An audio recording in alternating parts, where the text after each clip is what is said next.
Oke, assalamualaikum warahmatullahi wabarakatuh. Perkenalkan, nama saya Baktiari Putra dengan NPM 25782. Di sini saya akan menjelaskan tentang modul 15 application layer atau lapisan aplikasi. Jadi langsung saja 15.1.1 yaitu lapisan aplikasi. Dalam model OSI dan TCP atau IP, lapisan aplikasi adalah lapisan yang paling dekat dengan pengguna akhir. Seperti yang ditunjukkan pada gambar, lapisan ini menyediakan antarmuka antara aplikasi yang digunakan untuk berkomunikasi dan jaringan yang mendasarinya tempat pesan ditransmisikan. Lapisan aplikasi digunakan untuk bertukar data antara program yang berjalan pada sumber dan tujuan. Ini dia gambarnya, teman-teman. Nah, berdasarkan model TCP atau IP, tiga lapisan teratas dari model OSI atau aplikasi presentasi dan sesi mendefinisikan fungsi dari lapisan aplikasi TCP atau IP. Terdapat banyak protokol aplikasi dan protokol baru selalu dikembangkan. 15.1.2 lapisan presentasi dan sesi. Lapisan presentasi ini memiliki tiga fungsi utama: memformat atau menyajikan data pada perangkat sumber ke dalam format yang kompatibel untuk diterima oleh perangkat tujuan, mengkompres data sedemikian rupa sehingga dapat didekompresi oleh perangkat tujuan, mengenkripsi data untuk transmisi dan mendeskripsi data setelah diterima. Seperti yang ditunjukkan pada gambar, lapisan presentasi memformat data untuk lapisan aplikasi dan menetapkan standar untuk file. Beberapa standar terkenal untuk video seperti MKV, Motion Picture Expert, Group atau MPG, dan QuickTime Video Mode. 15.1.3 atau protokol lapisan aplikasi TCP atau IP. Protokol aplikasi atau TCP atau IP menentukan format dan informasi kontrol yang diperlukan untuk banyak fungsi komunikasi internet umum. Nah, protokol lapisan aplikasi digunakan oleh perangkat sumber dan tujuan selama sesi komunikasi. Sistem penamaan, konfigurasi host, email, terminal berkas, dan juga web. Oke, kita langsung ke 15.2 peer-to-peer atau P2P.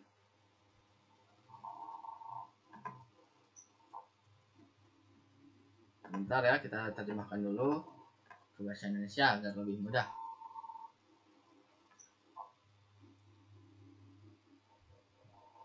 Oke, model client server. Pada topik sebelumnya Anda telah mempelajari bahwa protokol lapisan aplikasi TCP atau IP yang diimplementasikan pada host sumber dan tujuan harus kompatibel. Nah, pada topik ini Anda harus akan mempelajari tentang model client atau server dan proses yang digunakan.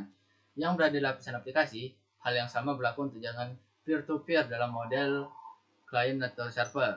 Nah, perangkat yang meminta informasi disebut klien dan perangkat yang menanggapi permintaan disebut server. Nah, proses klien dan server dianggap berada di lapisan aplikasi. Salah satu contoh jaringan klien atau server adalah penggunaan layanan email dari ISP untuk mengirim, menerima, dan menyimpan email. Lalu kita 15.2.2 jaringan peer-to-peer. Dalam model jaringan peer-to-peer atau P2P, data diakses dari perangkat rekan tanpa menggunakan server khusus.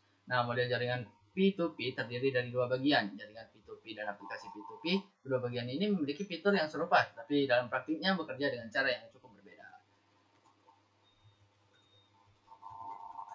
Nah, 15.2.3 aplikasi peer-to-peer. Aplikasi P2P memungkinkan sebuah perangkat untuk bertindak sebagai klien dan server dalam komunikasi yang sama, seperti yang ditunjukkan pada gambar. Nah, beberapa aplikasi P2P P2P menggunakan sistem hibrida di mana berbagai sumber daya bersifat terdesentralisasi, tetapi indeks yang menunjuk ke lokasi sumber daya disimpan dalam lokasi terpusat. Selanjutnya 15.2.4 aplikasi P2P umum. Dengan aplikasi P2P, setiap komputer dalam jaringan yang menjalankan aplikasi tersebut dapat bertindak sebagai klien atau server untuk komputer lain dalam jaringan yang juga menjalankan aplikasi yang sama. Jaringan P2P umum meliputi berikut ini: BitTorrent, koneksi langsung, EDONKey, dan PayNet. Nah, beberapa aplikasi P2P berbasis pada protokol Dunetella, di mana setiap pengguna berbagi seluruh file dengan pengguna lain. Seperti yang terlihat pada gambar, perangkat lunak lain yang kompatibel dengan Dunetella memungkinkan pengguna untuk terhubung ke layanan Dunetella melalui internet. Dan untuk menemukan serta mengakses sumber daya yang dibagikan oleh rekan Dunetella lainnya, banyak aplikasi klien Dunetella yang tersedia, termasuk BitTorrent, Bitcomet, DC++, Diluget, dan ML. Oke. Di sini ada pemeriksaan ya, ada periksa. Langsung saja kita ke 15.3 protokol web dan email.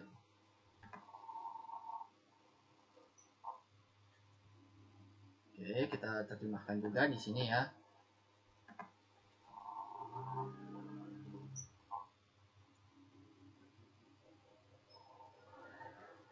Oke, protokol transfer hypertext dan bahasa markup hypertext. Terdapat protokol khusus lapisan aplikasi yang dirancang untuk pengguna umum seperti penjelajah web dan email. Topik pertama telah memberikan gambaran umum tentang protokol-protokol ini. Topik ini akan membahasnya secara lebih detail ketika alamat web atau uniform resource locator atau URL diketikkan ke dalam peramban web akan membuat koneksi ke layanan web.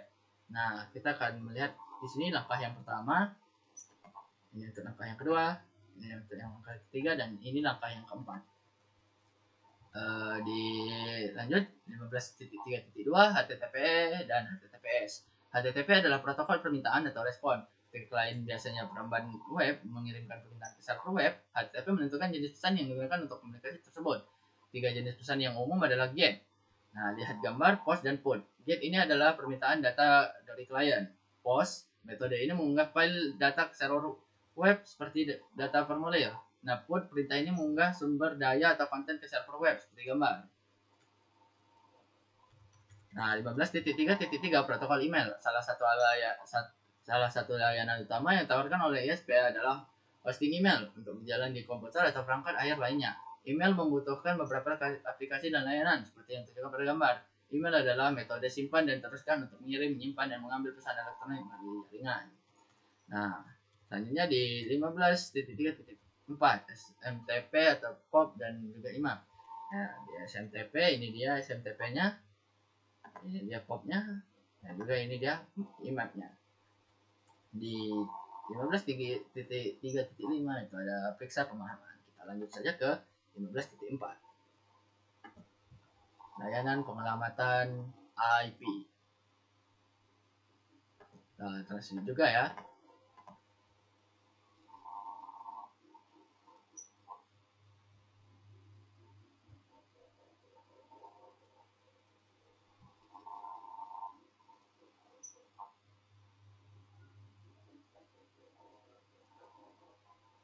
Oke, sistem nama domain. Terdapat protokol khusus lapisan aplikasi lainnya yang dirancang untuk mempermudah perolehan alamat untuk perangkat jaringan.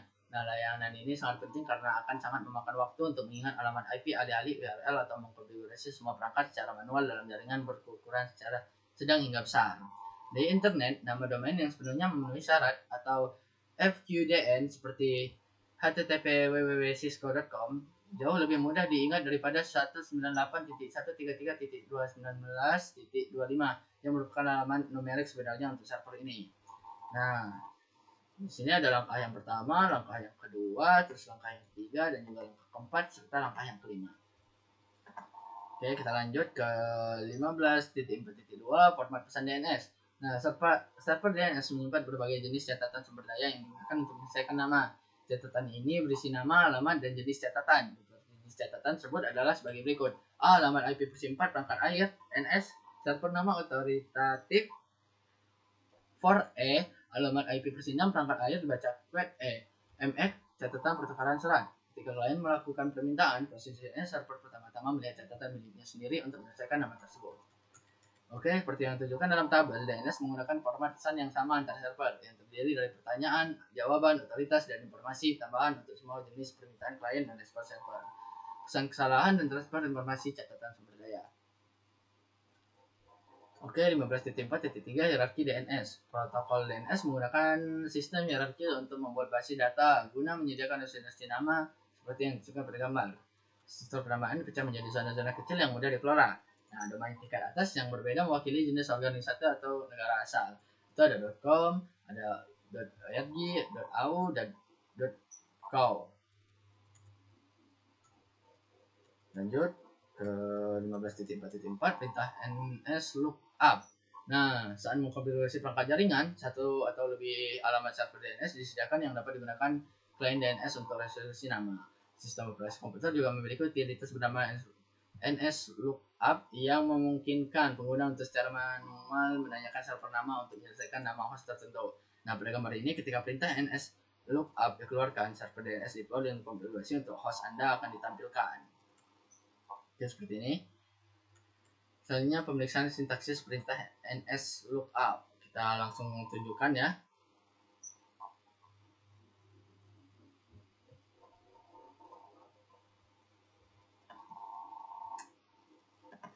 Oke, mungkin bermasalah. Kita lanjut ke 15.4.6 protokol konfigurasi host dinamis.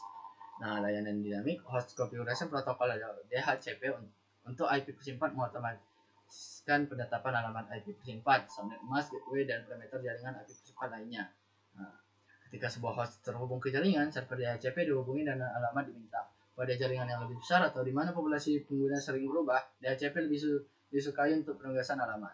DHCP dapat mengalokasikan alamat IP untuk jangka waktu yang dapat dikonfigurasi yang disebut periode sewa. Seperti yang ditunjukkan pada gambar, berbagai jenis perangkat dapat berfungsi sebagai server DHCP.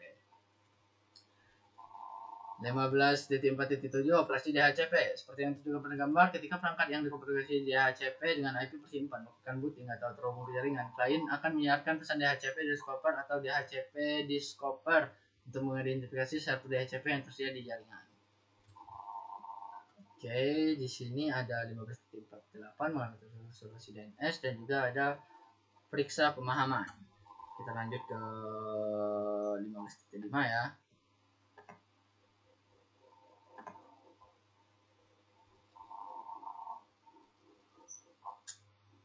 Oke, kita translate terlebih dahulu.